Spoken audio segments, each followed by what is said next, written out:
Good afternoon, everybody. Thank you for attending today's session on trauma. Just a couple of reminders before we get started. Please keep your microphones and cameras off during the presentation. If you have questions, please type them in the chat box, and I will relay them as we go along.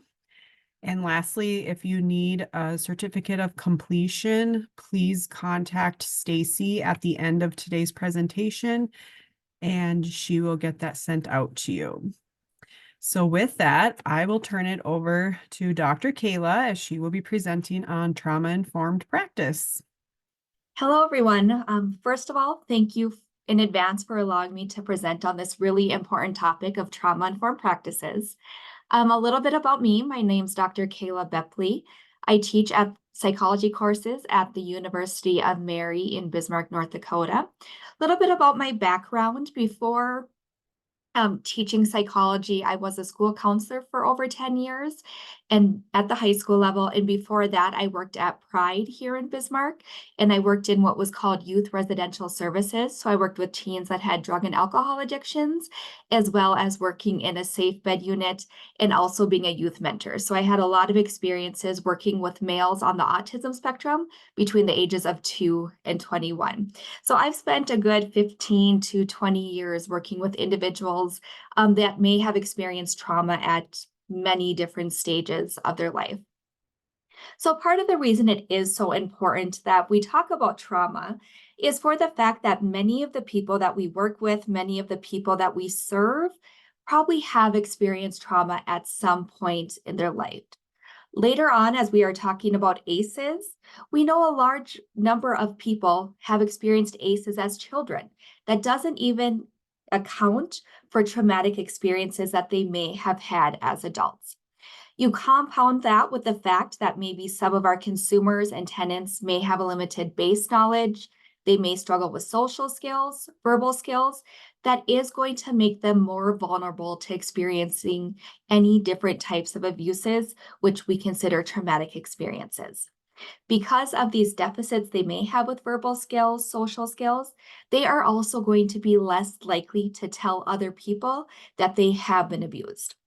So, reviewing for what we are going to be talking about today. First off, we are going to talk about the framework and research behind trauma-informed care.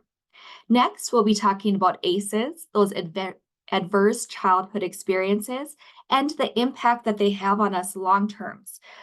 Traumatic experiences don't just impact us as children. Those traumatic experiences we have as children do carry into adulthood as well. Then we're going to talk about responses, the way that different people respond to trauma. Everybody is going to respond to trauma in a different way, and symptoms for each person is going to look different as well. Then we'll talk about vulnerabilities, assessment and treatment, and last but not least, we'll talk about those strategies that you can use when working with individuals that have experienced trauma in their past. So trauma-informed approaches are really based on incorporating 4 key assumptions and 6 key principles. The purpose of these elements is that they should be generalizable to a variety of different settings and can be used in all levels of an organization rather than implementing a prescribed set of practices or interventions that we want everybody to follow. So let's look at those 4 key elements. First is that we need to realize the impact trauma can have on an individual. It doesn't just impact that person in that moment that they are experiencing that trauma, it can impact them for years after they experience that trauma. Next, we need to make sure we recognize the signs and symptoms of trauma. What does that look like? And I already said it is not going to look the same for everybody. Everybody is going to experience trauma differently, and those symptoms are going to look differently for everybody. Third, we need to respond by integrating knowledge about trauma into policies, procedures, and practices. And then last but not least, we need to make sure that we resist that re-traumatization.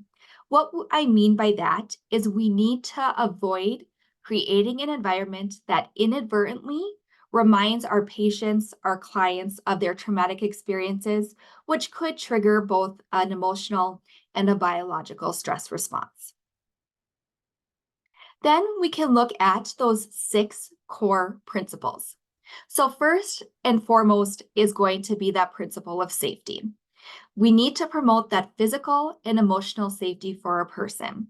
A little bit later, we'll be talking about Maslow's hierarchy of needs, and really those physiological needs, those safety needs are going to be those bases that need to be met before an individual can start making choices, feel empowered, make decisions, and also create those peer relationships. So first and foremost, we need to meet that need of safety.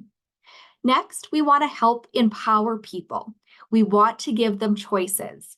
And part of that is going to be respecting their choices. Are we always going to agree with the choices our clients make? Absolutely not. But we are here to kind of go through pros and cons, give them all their options. But ultimately, it is their decision to make. And although we don't need to agree with that decision, we should be able to respect them and help them move forward.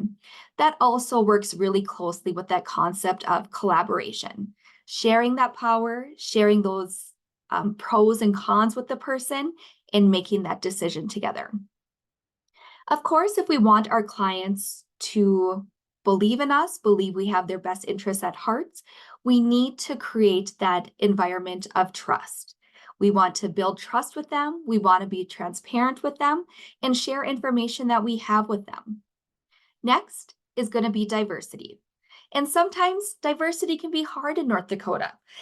So it's important that if you are working with somebody that is maybe a different culture than you, maybe has a different background, religion, belief system, it is okay to admit that you don't know much about their background. You don't know much about their culture, but take it as an opportunity to learn. It's okay to say, I don't understand your culture. Could you share some information with me? Not only is that going to educate you, help you learn about their culture, but it also is going to create that space of trust that you are trying to understand them. And then last but not least is going to be that peer support. Having those valued lived experiences, creating those connections with peers, but of course, we need to meet those physiological and safety needs before we can start creating those relationships as well. Adopting a trauma-informed approach is not going to be accomplished through any particular technique or checklist. And it really is going to vary depending on what type of organization you are in. It is going to require constant attention, caring, awareness, sensitivity, and quite possibly a cultural change at an organizational level. Ongoing internal organizational assessment and quality improvement, as well as engagement with community stakeholders, will help to embed this within that organizational structure. So let's take a look at a roadmap to trauma-informed care. And like I said on the last slide, when we're talking about trauma-informed care, it really needs to be completed at that organizational level. One person isn't going to be able to do this alone. So at our first phase, it's going to be trauma aware. And really here, it's just that organizational staff and leadership is aware of the prevalence of trauma among their employees and also among the clients that they work with. One of the key tasks that probably needs to be completed at this level is to have administrative buy-in. If anybody has ever tried to complete a task, change the culture in a building without administrative buy-in, was it very easy? Absolutely not. So you need to prove your case to why it's important that we are making these changes, and we need our administrators to back us. Next, let's look at being trauma sensitive. This is going to be phase 2. This developmental phase builds on that awareness that trauma-informed care is needed. Once the staff and leadership of organization understand and can speak about the need for trauma-informed care, here we can start building that knowledge and create that readiness of change. So those steps that we are going to take is first going to be that foundational knowledge, agency readiness, And then we're going to look at how is this going to roll out and how is this going to change our infrastructure. Some of the key tasks that may take place here is kind of that introductory training on trauma for all staff. So kind of what we're doing right now. What is trauma? What does trauma-informed care look like? Making sure as many people as possible in the organization know that is going to be important. The other thing that we need to do at this stage is we probably need to either create a working group or a task force to take the lead in how we are going to roll this out within the agency. The third phase is going to be that trauma responsiveness. During this developmental phase, the organization and staff will be identifying trauma-informed care opportunities and also discussing where are we already engaging in trauma-informed care. I'm guessing many of you are engaging in elements of trauma-informed care, even if you didn't realize that is what we call it. That work group or that group that we're putting in charge of kind of rolling this all out will review organizational policies and practices in order to develop the best plan of action. Like we said, when we're talking about trauma-informed care, we're not talking about a checklist and we're not talking about a set of rules that everyone has to follow. It's more kind of creating an outline of things that should be done when working with individuals that are experiencing trauma. We also need to develop priorities at this stage in the game.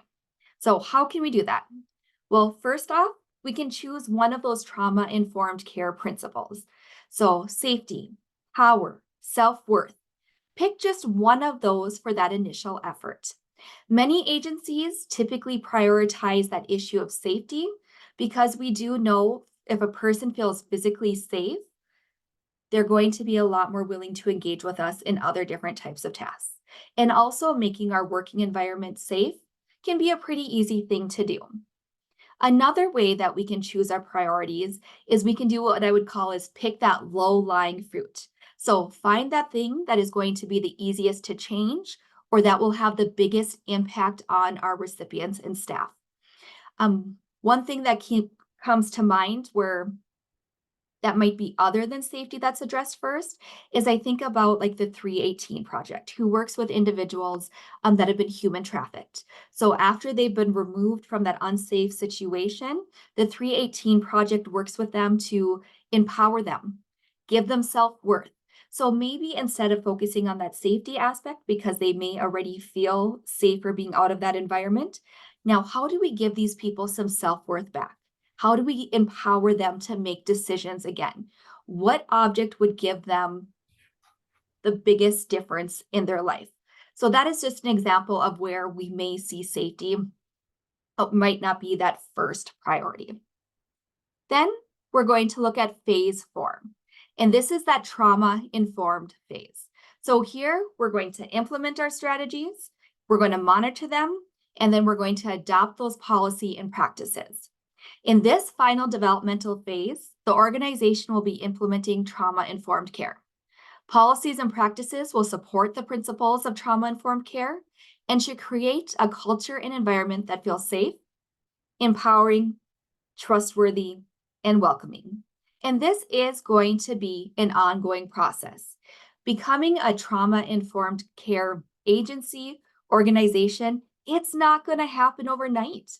This could take months, a year, a couple of years, because it is going to take time, dedication, and ongoing monitoring to see, is there something that we need to tweak that can better serve our clients? So how does this framework fit into that supportive housing model?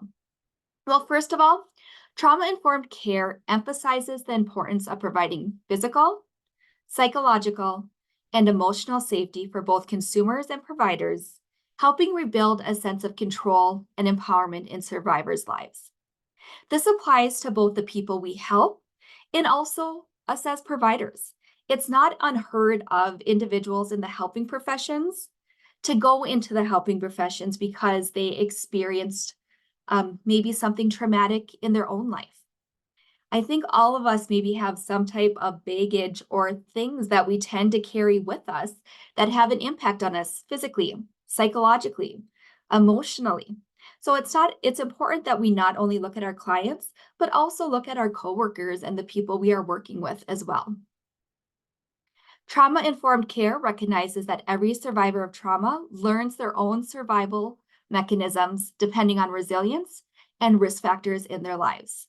Even if you haven't experienced trauma, we all have defense mechanisms. We all have those survival mechanisms. Have you ever had a really bad day at work? And when you got home, you took it out on your husband. You were short with your kids. You found yourself to yell maybe a little bit more than normal. Well, that is an example of what we call displacement. It's a defense mechanisms that people have. So even if we haven't experienced trauma, we all have those for survival mechanisms. We all experience defense mechanisms. And then trauma-informed care magnifies the importance of providing trauma survivors a sense of physical and psychological safety. And these are those values that really guide that supportive housing movement. So another thing that we have to be aware of is providers need to understand when to either explore a tenant's story and when not to delve into that trauma. There are certain spaces and behaviors that may unintentionally re-traumatize for tenants, as well as how to hold that information tenants share with us while creating a non-judgmental space, but yet validating those experiences. I can think of a couple of examples that I had as a school counselor. So I had a student who came into my office one day and she said, I just need a minute. And I said, okay, do you want to tell me what's going on? Do you want to tell me why you're in here? Do you need some space? And she mentioned that as a child, she was sexually molested by her stepfather, and she smelt somebody wearing the same cologne that individual was wearing. So at that point in time, that's all she wanted to share with me. And that's okay. I didn't need to delve into that trauma at that point in time. Or I had a young lady who told me that she was at a party, she drank way too much, and ended up being raped. We could have had that talk about, well, maybe limiting the amount you drank. Maybe you shouldn't have drank as much so that you didn't remember the evening. But that would have been a very judgmental space. It was important for her at that. She held a lot of guilt around that. So it was important for me to validate the fact that you didn't do anything wrong in this situation. The only person responsible for what happened was the person that raped you. We don't need to be judgmental about how much she drank or what she was wearing or any of that type of information. So it's a really sensitive thing if a client feels that they can open up with you, that we hold them without any judgment and that we don't dive too deep until they're ready to share that information with us. In supportive housing, us as providers learn to define various forms of trauma, understand trauma's psychosocial impacts on both the individual and the community, and also practice that empathy building by learning to identify different behaviors of that trauma response. So we do know trauma is going to impact us biologically. So the way our bodily processes work, psychologically, the way that we both take in, process, and perceive information, and then also how this is going to play out in social situations for people as well. As providers, it's important that we don't take defense mechanisms and survival mechanisms personally.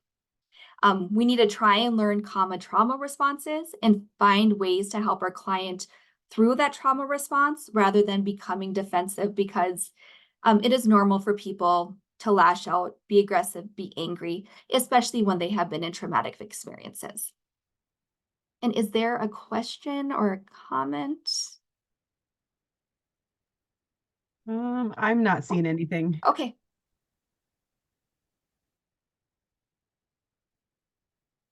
So we also need to look at that harm reduction model. So supportive housing was founded on the tenets of harm reduction, centering around that concept of meeting clients where they are at. And really what we mean by that is meeting clients where they are at in their journey of life and not telling that client how and where they should be at that point in time. It is not for us to judge how long it should take a client to process those traumatic experiences they've had or speed that healing journey up. What I mean by that is maybe somebody is 35 years old and they had a traumatic experience as a 5-year-old. It is not for us to say, do you know what, that was 30 years ago. It's time for you to move on. We need to meet that client where they are at. We need to help guide them and get them those tools and supports they need to work through that trauma that they experienced. This approach also recognizes common coping strategies, including that drug and alcohol dependence as learned coping mechanisms, and understanding that treating survival skills require that treatment of complex trauma. And then last but not least is commonly used trauma-informed practices include motivational interviewing and strength-based case management. So when we're talking about motivational interviewing, it's an approach designed to help people find motivation to make a positive behavior change. And when we're talking about motivational interviewing, here we always believe that clients possess the strength and ability to grow and change, even if past attempts at change have failed. So one thing we would do during motivational interviewing is we would ask them, what were the hangups last time? What were the hurdles? How can we help you move past these hurdles so this time that we can be successful? Because we do believe that everybody can be successful if they have the correct supports in place. So what are the health and social effects of adverse childhood experiences, also known as ACEs?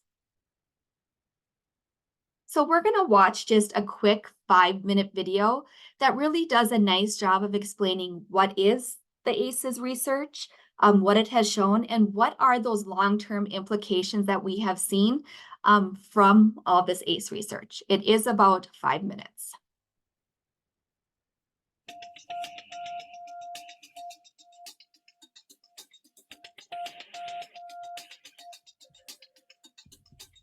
What does your parents' divorce have to do with your risk for heart disease? If your mother had a drinking problem when you were growing up, are you more likely to suffer from depression as an adult? Here's what you should know about ACEs. ACEs stand for Adverse Childhood Experiences, extremely stressful events that can happen to a child growing up. Some experiences are so stressful that they can alter brain development, as well as the immune system, increasing the risk of lifelong health and social problems in adulthood. The term comes from the Adverse Childhood Experiences Study, landmark research that shed new light on the root cause of everything from stroke and liver disease to substance abuse and mental illness. In the late 1990s, an epidemiologist from the Centers for Disease Control and a preventive medicine doctor at Kaiser Permanente set out to understand the association between childhood experience and lifelong health. They asked over 17,000 people in the Kaiser Health Plan in San Diego about their health history, as well as difficult questions about their experiences growing up.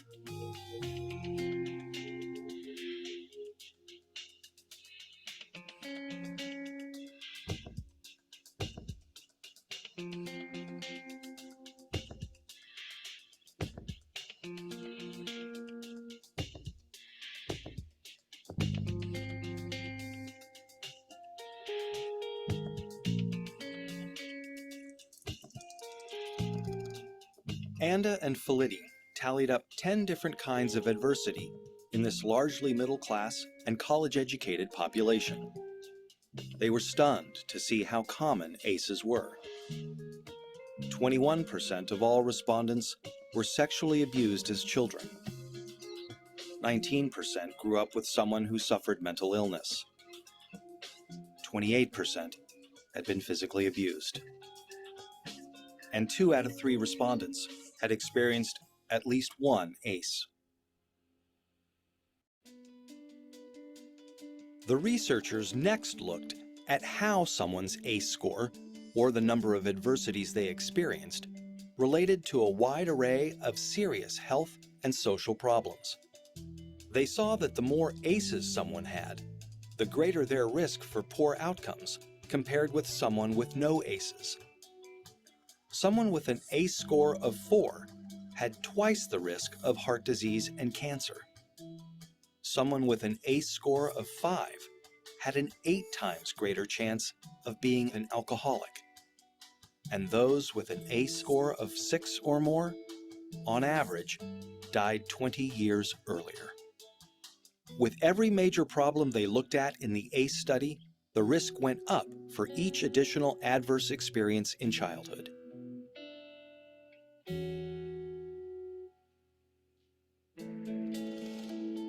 As Dr. Robert Anda says, what's predictable is preventable. It's important to remember that ACEs are not destiny. ACEs are a tool for understanding the health of a population as a whole.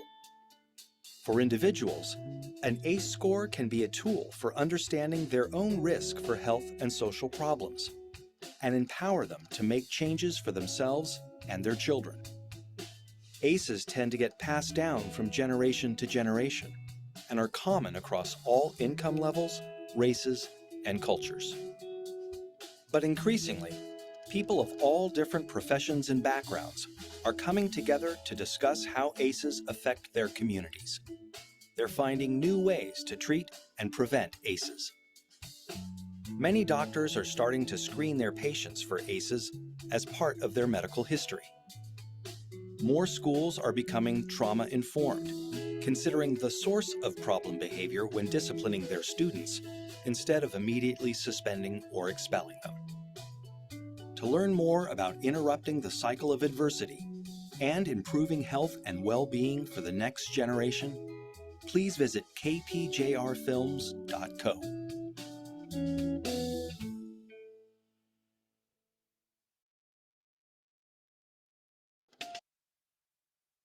So as the video talked about, ACEs is really looking at 3 main areas of trauma. So first of all is going to be that abuse, emotional abuse. So the way that they ask the question, so if you just say, have you ever experienced emotional abuse?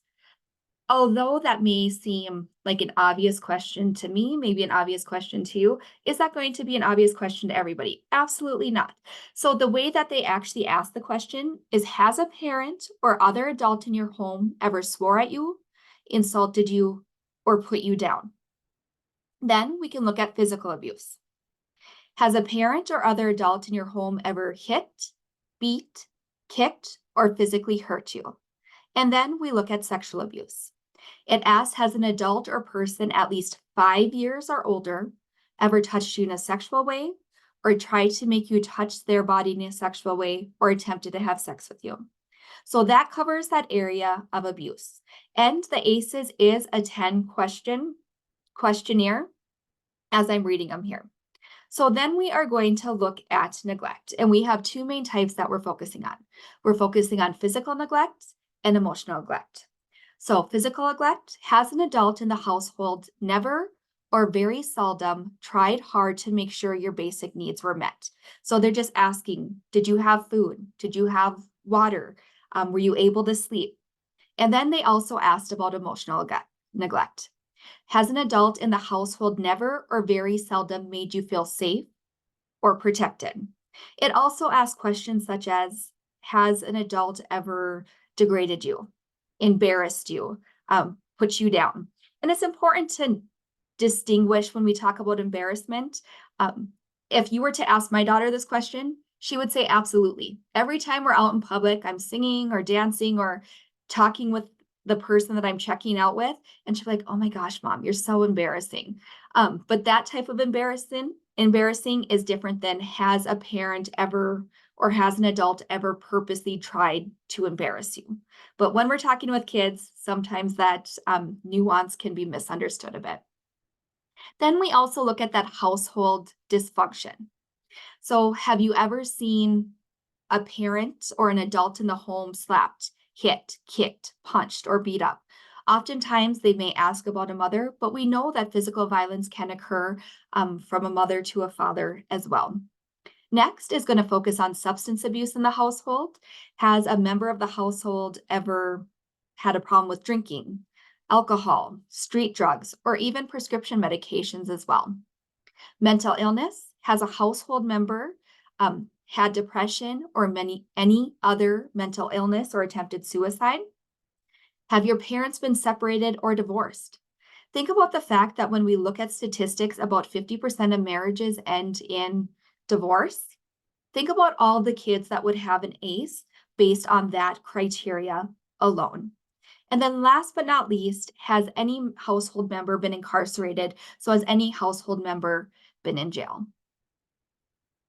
And we do know that experiencing those ACEs doesn't just stop at childhood. This study showed that these traumatic experiences we experience as children have long-term effects on both our psychological behavior, our social relations, and also our physical and mental health. We see much higher rates of severe obesity, heart disease, cancer, stroke, broken bones. But remember, ACE scores don't tally up the positive experience in early life that can help us build resilience and also help mediate some of those effects of childhood trauma. So having a grandparent who loved you, having a teacher who understood you and believed in you, or having a trusted friend that you could talk to could help mitigate some of these long-term effects of early trauma. So it's not all bad news. It's not always easy to prevent ACEs, but there are things that we can do to help students build resiliency and help mitigate some of those effects that they can have from experiencing that trauma.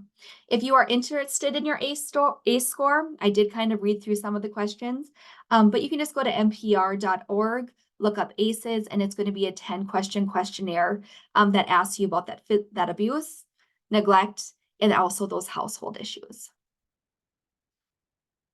So why is it so important that we look at ACEs? Well, we know there's a lot of development and learning that goes on in those early years of life. So our brain is really separated into many different parts, but for the purpose of this conversation, into two different parts. So we have our learning brain, or what we would also call our upstairs brain. This is our cortex. This is going to be our thinking and our receptive brain. In this area of our brain, it's going to control our logic, reasoning, self-control. And then we're also going to have that downstairs brain. The downstairs brain is going to hold our amygdala, and it can also be very reactive, and it is also known as our defensive brain.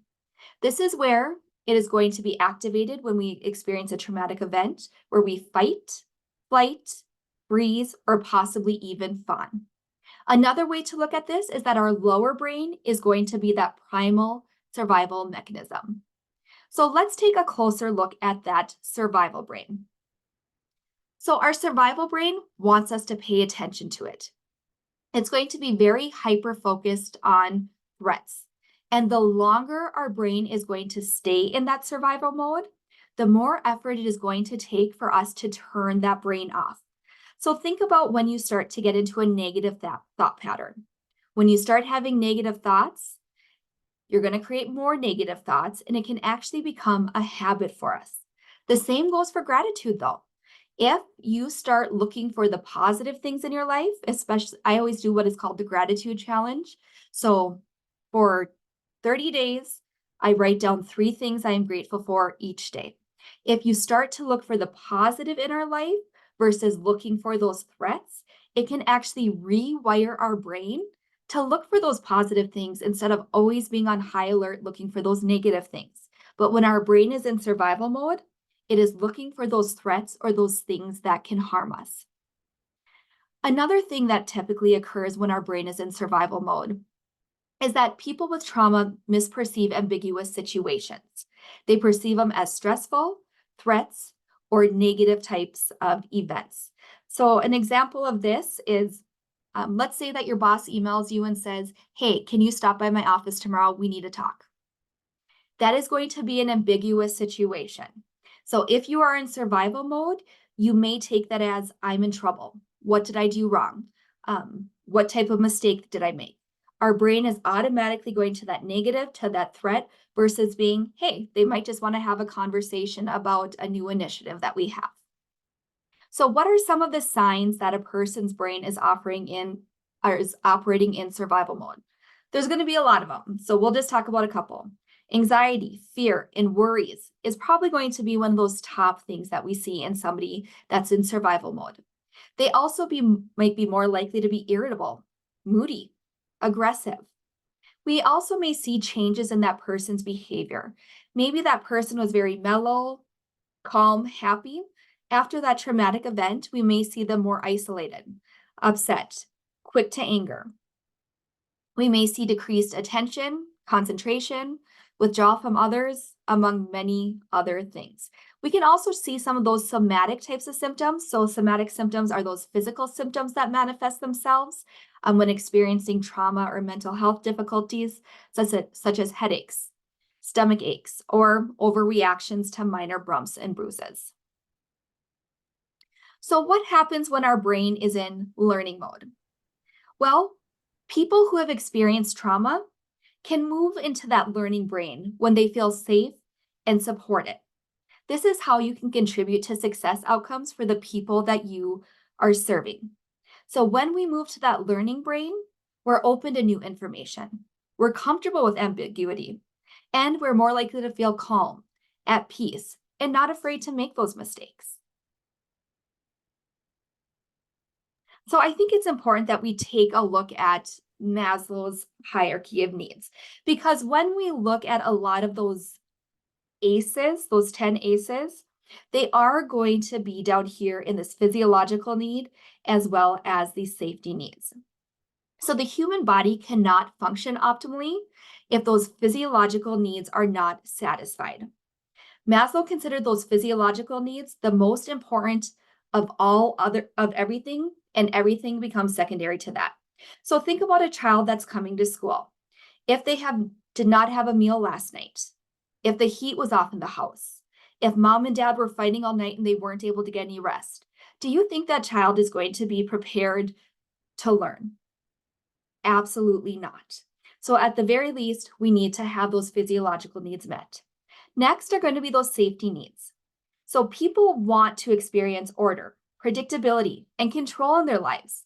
They want to have safety, security.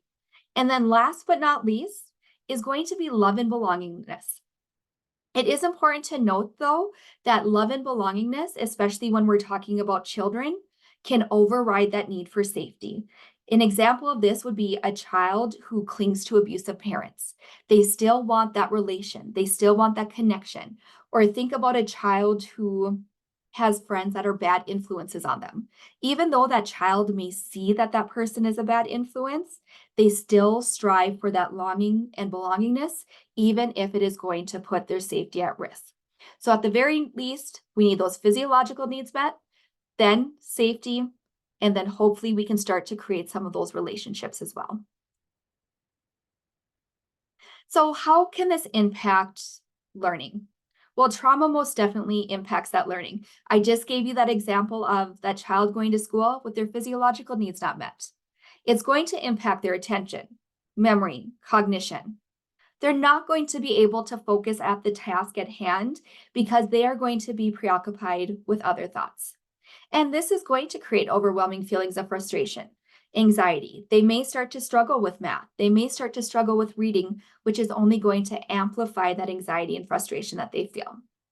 So it's going to impact learning, which it is also going to impact that school performance long term. What we mean by that is a child that experiences trauma without any interventions, they may have that lower GPA because they might not have those base reading skills, mathematical skills. They're more likely to miss school, they're more likely to drop out, and they're also more likely to have suspensions and expulsions.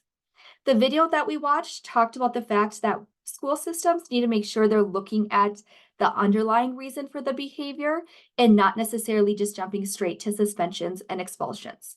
Part of the reason a child may be acting out is it could be their trauma response to that experience. So what are some of the symptoms that we're going to see? Well, reactions to trauma are actually sometimes misdiagnosed as attention deficit disorder because people that experience trauma are more likely to be impulsive. They may not be able to pay attention to the task at hand due to living in that survival mode versus living in that learning brain. that person is also going to have difficulties regulating that emotion and behavior. When we're in survival brain, it's not giving our brain, our learning brain, an opportunity to practice those executive functioning skills. So let's take a look. Sleep disturbances, that exaggerated startle response, numbing, emotional constriction, disrupted sense of safety, shattered self-identity. And then when we're talking about trauma responses, it's important to note that we may see a significant change from a person's normal level of functioning. So what we mean by this is to really focus on your client, and if all of a sudden they start to seem off, they seem withdrawn, they're having difficulties with sleep disturbances, maybe it's time to have that conversation of, hey, what is going on there? And sometimes we may need to talk to other people because we're not always going to meet people before they experience that trauma. So finding out if these signs and symptoms are trauma related or related to mental health, or some other type of disability that individual has. As you're looking at these trauma symptoms, a lot of these look very similar to PTSD symptoms. So I just really quickly wanted to mention a little information on complex PTSD. So we have complex PTSD, and then we also have PTSD. Really, the main difference between complex trauma, or what we could also say complex PTSD, is that this PTSD is going to be related to an early and prolonged exposure to some type of traumatic event. So abuse, neglect. When we are talking about the traditional PTSD, this is often going to be linked to a single event or possibly multiple events within a very short period of time. So complex PTSD, sometimes we're going to have that underdevelopment of that frontal lobe. We can also call our frontal lobe that learning lobe. We will see underdevelopment in other brain tissue, but we're going to see that overdevelopment of that HPA axis. So that axis that keeps us hypervigilant, hyper aware, and always looking for those threats around us. So as we've been talking about trauma, we've talked about a lot of trauma that occurs during childhood and abuse. So emotional abuse, physical abuse, and sexual abuse. But it's also important to note that trauma can take many other forms. A common one that we can think of is going to be natural disasters. So tornadoes, flooding. I think about a lot of the wildfires that have taken place in like Montana, California. Those are obviously going to be very traumatic experiences for individuals that have lived through those. Accidents, car accidents, maybe falling off the monkey bars and breaking your arm. For some children, if that results in that invasive medical procedure, that is going to be a very traumatic event. So trauma can happen at any point during a person's lifetime. It can happen as a child, it can happen as an adult, and we can also see it occur in the elderly population as well.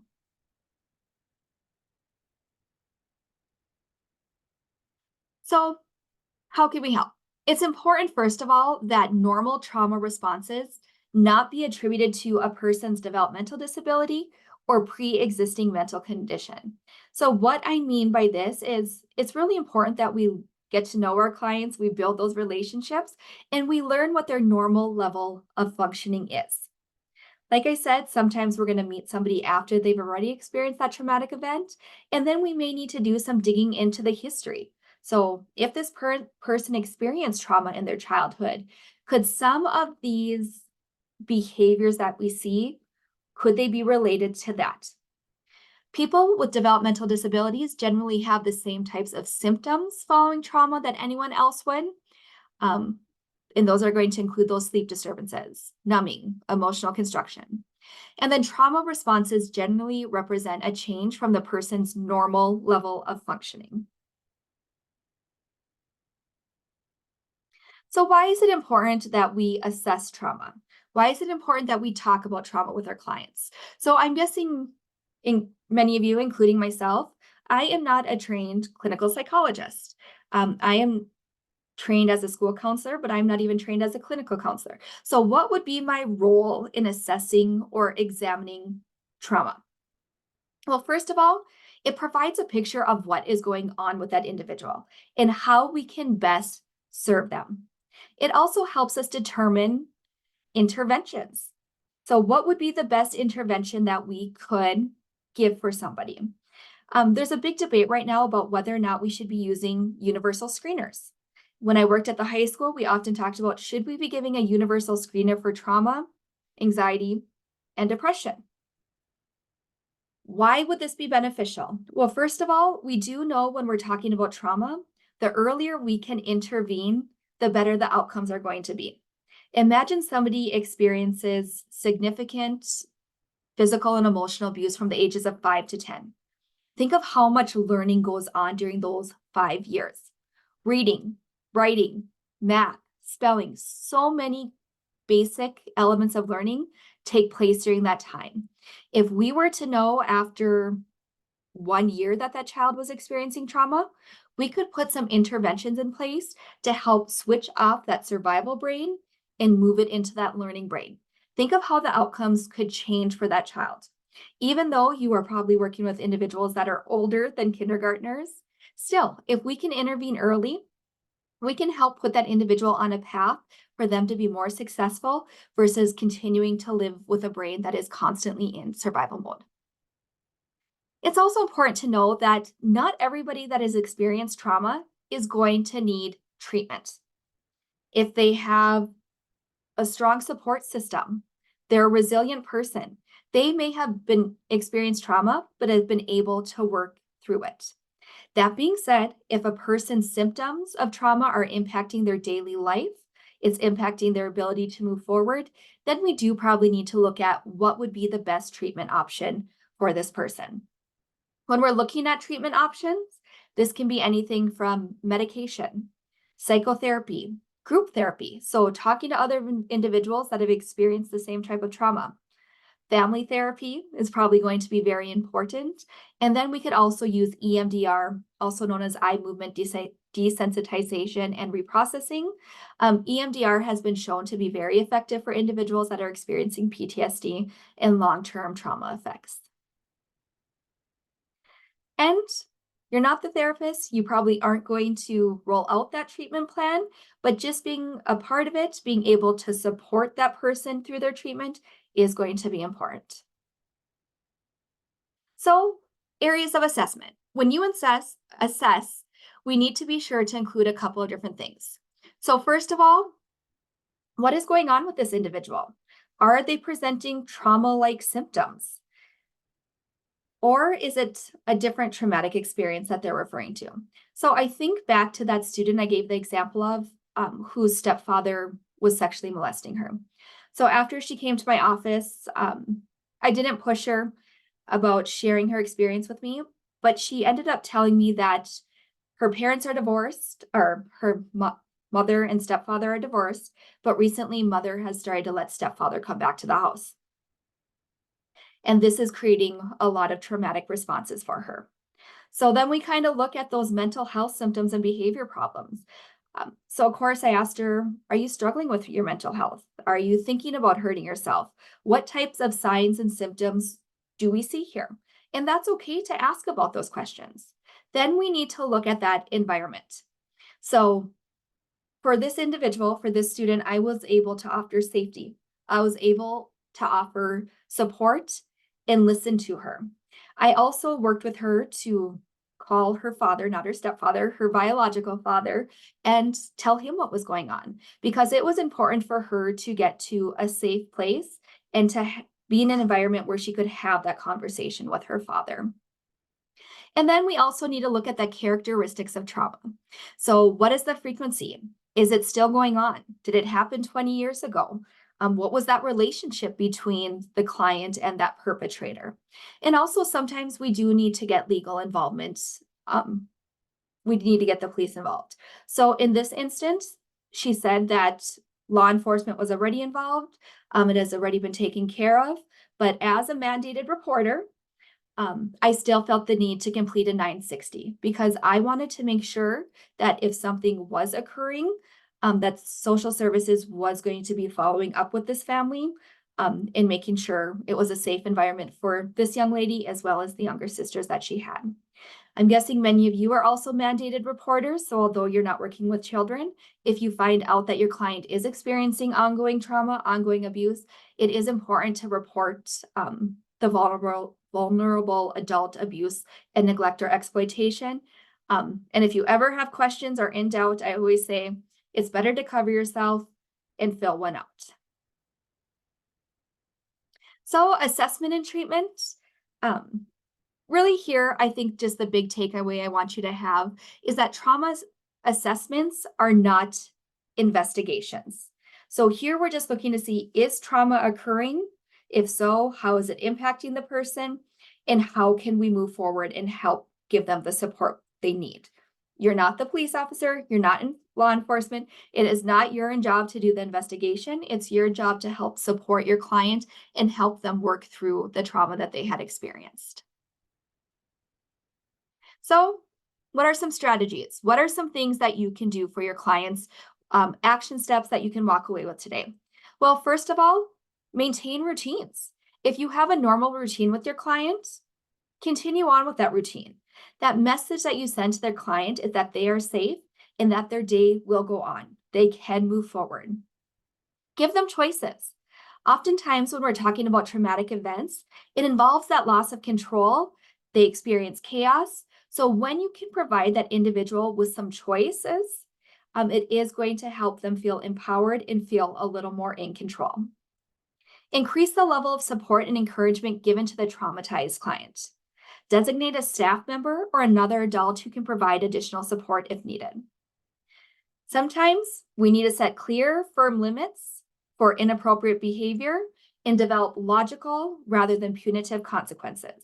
So I mentioned before that to not take those defense mechanisms take those personally. That being said, if your client is upset, starts swearing at you, starts yelling at you, it is also okay to set clear, firm limits. It is okay to say, do you know what? You seem rather upset right now. I'm going to step out until you can gather yourself together and we can have a conversation in which you aren't calling me names and aren't yelling. It's okay to set those boundaries. Recognize that behavioral problems may be transient and related to trauma. So remember that even the most disruptive behaviors that your client may have could be related to trauma-related anxiety. Until they work through that trauma that they experience, until they get help for that, they may continue to engage in those behaviors. Provide a safe place for your client to talk to you about what is going on. Let them know I'm safe. I'm here to talk if that is something you feel comfortable doing. Give simple and realistic answers when your client asks you questions. And be aware that things in a classroom, in a situation, may cause a reaction from the client. So one thing that we do have to be careful of is sometimes, for example, I teach online. We have a lot of online discussion boards, and many people going into the field of psychology go in because of past experiences they've had. So sometimes the discussion board will ask a question and a student will come on and share a very traumatic experience with the class. It's my job to help navigate that. We want to make sure we protect the student that shared that experience and that people aren't going to ask too many questions. But it's also important to talk to the client about the student about the fact that not everybody may be comfortable with these types of conversations. It's important for you to know those safe spaces where you can share this information, but it's not always going to be appropriate to share these in all instances and not in all situations. Anticipate difficult times. If you knew the person got in a car accident a year ago, the chances that those behaviors, that trauma is going to come to the surface around that time is going to be high. So anticipate you may see more behaviors during that period of time. Give a warning for transitions. And then also just understand that sometimes our clients are going to try and reenact their trauma. So not engaging in that trauma or not engaging in that action with those individuals is also going to be important as well.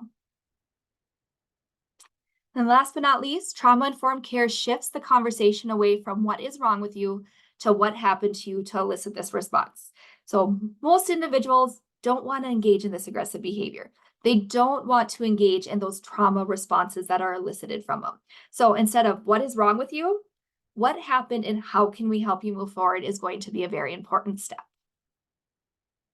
Any questions?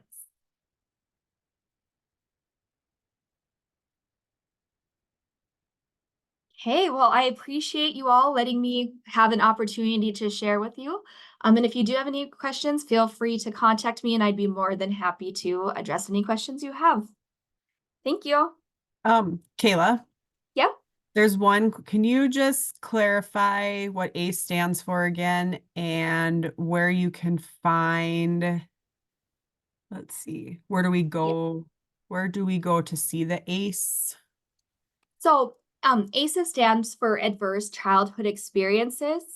And if you would literally just type in the ACE scale, it should pop right up. It's going to be 10 questions addressing those things that we discussed, such as, were you physically abused, emotionally abused, sexually abused? Did you experience physical neglect, emotional neglect? Did you have mental illness in the household? Was anybody in jail? Was your mother treated violently? Was there substance abuse in the household? Or did your parents get divorced? So if you just type in ACE scale or Adverse Childhood Experience scale, it'll pop right up for you. And then somebody is wondering if you teach setting boundaries. Oh, I do not teach setting boundaries. I guess I really haven't had to set a lot of boundaries, which is great. But I could come up with a list and some different tools and strategies if that would be beneficial. If people would enjoy that, I could send that on to you, Kylie, once I get that done.